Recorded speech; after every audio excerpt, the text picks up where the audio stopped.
Alright guys, I've just finished a 2-hour walk with King Dexter in the African nature. It was absolutely stunning and phenomenal. Check it out. Their claws, and that's the damage they do. Oh, lion hair allergy kit revealed now. I'm really not sure if that's gonna work. They wanted to come at me. And I forget about it. Fuck, what's that? And that's what made me tear up.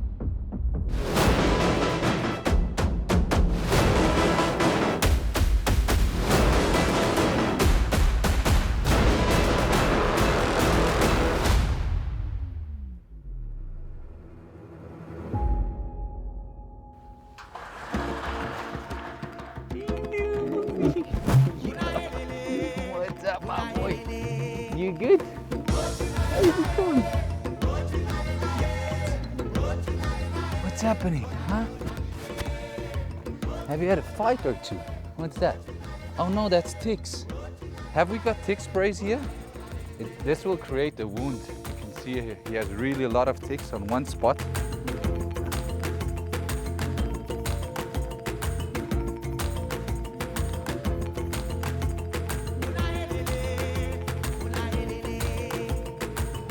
Anyway, ideally we'll bring tomorrow another tick spray up or like tick ointment, and I will just put it on those spots to avoid any infections. What's up, my boy? What's up, my boy? Where are you going? That was a quick sprint. So that scenario was super interesting. What they sometimes do with their snout, you could see the movement at the nose, and that's what they how they tell each other, chill bro, chill, take it easy, okay? And that's what they often do before one slaps the other one or one wants to jump on the other one. So my intention was to just greet him, but because the grass was so high, and what they do is they go lower with their eye level in order to sneak up on one another and then jump on top of one another. And he was under the impression I would do that. And because I went down, instead of greeting me, he just told me with his snout, hey, stop it, what is your plan? And then he came out of the grass and immediately ran past me in order for when I try to jump on him, that I don't get him. So that was the whole scenario right now. A lot happened. Human eye can't see that much usually, but that's why I'm telling you guys. All right, so now our farm manager Peter had to give us a lift to keep up with Detxer actually. It's absolutely not normal. I think it's maybe because tomorrow is usually feeding day and he's going out to see if he can find some prey or something like that. But usually the ladies are the only ones who have that pace. He's basically running. He's all the time in front of us and we can't keep up with him. We are fully sweaty, it's hot. And so the farm manager who accompanies us with the car was like, yo guys, do you want me to give you guys a lift to get ahead of him, or what's the plan?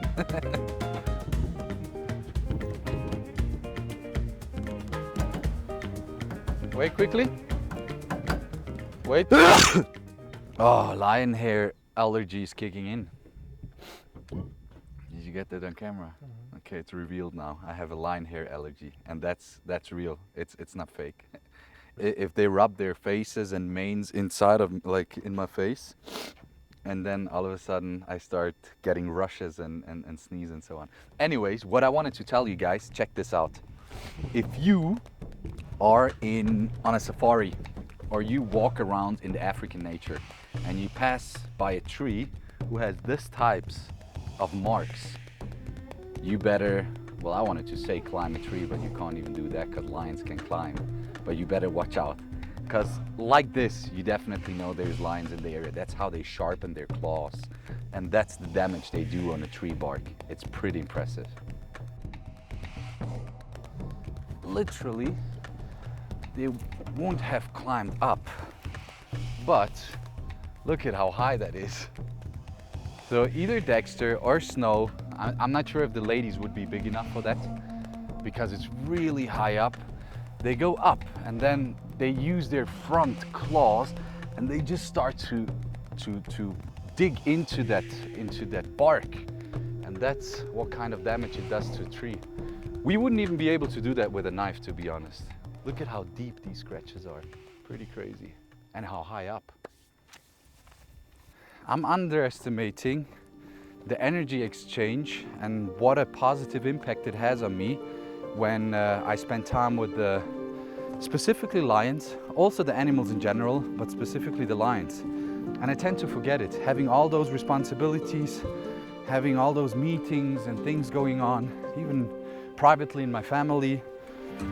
Sometimes it's like there's not a lot of time left and then I have to jump into the car, drive to the Live Wild in order to take a walk, be fully focused. And then sometimes I just don't do it because it's a big effort, big time consuming.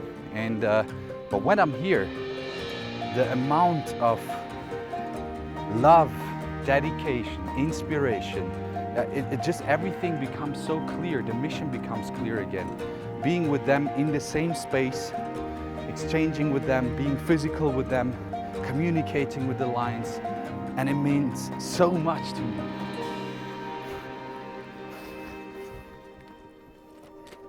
Yeah, and I forget about it. Oh, fuck, what's that? Nah, okay. Yeah, and I tend to forget about it, how much it means to me. And yeah, why I'm here. You know, that's the reason 7 years ago I moved to South Africa and established a sanctuary for the animals and gave them the best possible, most beautiful and wild life. And if I don't spend time with them physically in the nature, I forget. And that's not good. And that's what I just told to Noe. I need to really, we need to, it's even for Noe, I think for you it's pretty the same. We need to really reserve the time, as I do it for my daughter and my family, equally important for the lions, even though they need me less than my daughter, but ultimately that's what we are here for. That's why they have a life as wild as possible. And yeah, for a normal human it's maybe not really understandable. How can an animal mean so much to someone? Or just a walk. I mean, I'm not even touching Dexter now. He's in front of there doing his thing, but we share the same space. And sometimes he stops and he waits for me. And then I walk up to him and then he'll give me a little kiss or a love bite or just a look. And then we continue the walk. And if there's something to sneak up on, we'll go down and we'll sneak up on that thing. And I learn every time when I'm with them. I do learn. And yeah, I've done that in the beginning every single day. When they were small, when Dexter was small, every single day, to the point that I would sleep in the camp with him. You know, to the point where I would teach them how to eat a whole animal and open up a carcass. To the point, like I literally went through every single stage you can go through in a lion's life together with the lion. And not only one lion, together with the actual pride of lions. And today, I just literally don't get to the point anymore to invest so much time into it. And that's what made me tear up a little bit, because that main thing which inspired me so much, which made me become the man I am today, that faded away over the years. And I have to work hard now to create solid income sources and achieve even more, not only for myself and the Hakuna Mipaka, but for the animals and all animals on our planet, hopefully.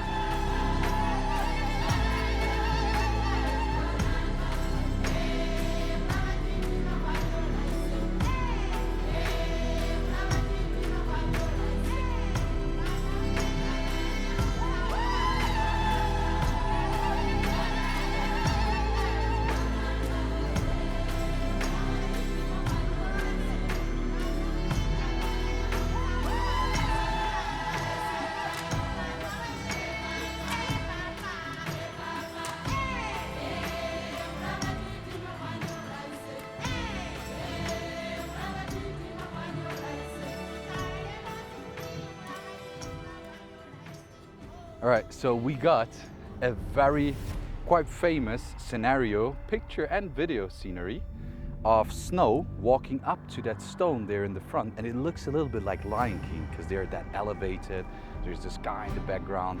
And since they're not trained lions, we try our luck with throwing stones to divert Dexter's attention into the bush then we'll walk a little bit downwards so that he will walk back to us and ends up at that edge here. I'm really not sure if that's gonna work, but we'll try our luck. No, he does really not care. You see? Sorry, I can't push him up there. But you know, it's okay. I think it's good that this happens because it just proves that these lions are not trained, nor are they tamed. They literally do whatever they want to do. And we never worked with them with meat, and we don't want to, because if I would have meat, it would be a problem. And it has happened already in the past that I would walk in with meat, because when they were smaller and when they were youngsters, we could lure them into a direction with meat. After a while, once they got adults, especially the males, they feel like you know, dominated by me when I decide who's receiving meat and food and who not. And you know, they wanted to come at me.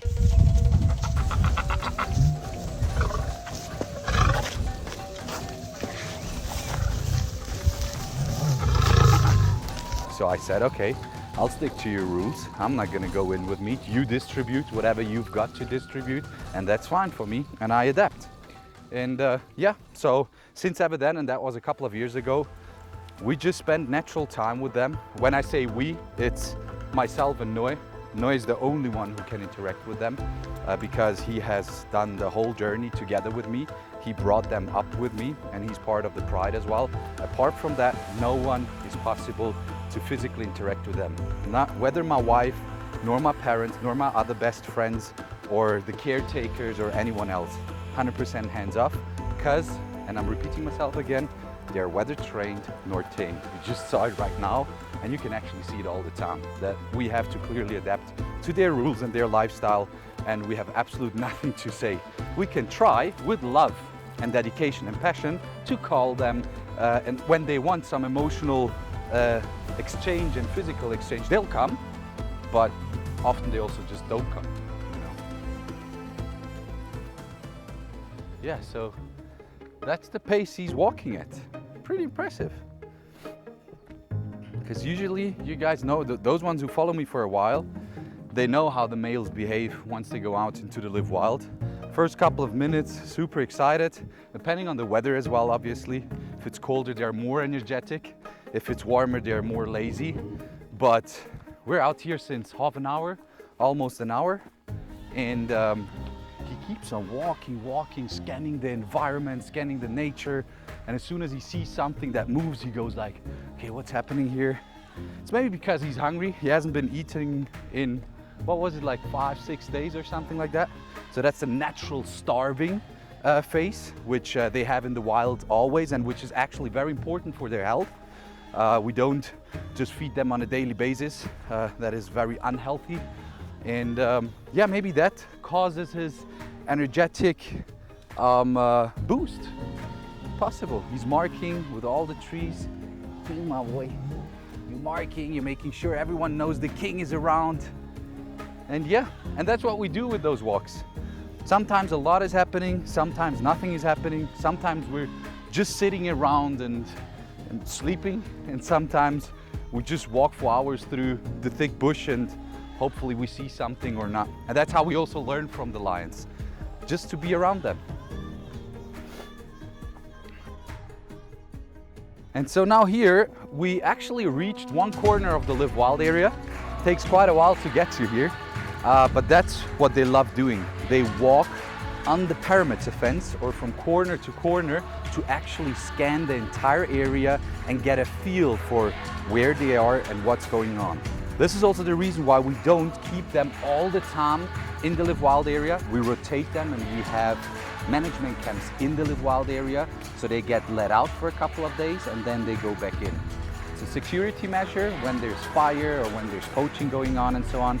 They've got in an environment, the management camp, where they feel comfortable and where they usually get fed when we feed them. And but then still they got all the stimulation and everything they want when we let them out into the live wild again. They never get used to the live wild. They always go and explore and enjoy the wilderness, and that's what he's doing right now as well. And now we're just walking, most probably, as long as it goes, along the perimeter fence towards the other corner. Sometimes he just goes into the bush, but it's actually easier for him and gives him a better overview walking on the actual roads, because that's what wild lions do as well in national parks. They walk on the actual roads because it's easier, it's less rocky, they have a wider view than in the thick bush, especially in the summertime when the grass is so high. So sometimes when he wants some adventure, he will turn right into the thick bush, but often he likes to walk on the roads and use the perimeter fence as a reference. Wow, that was a long speech now.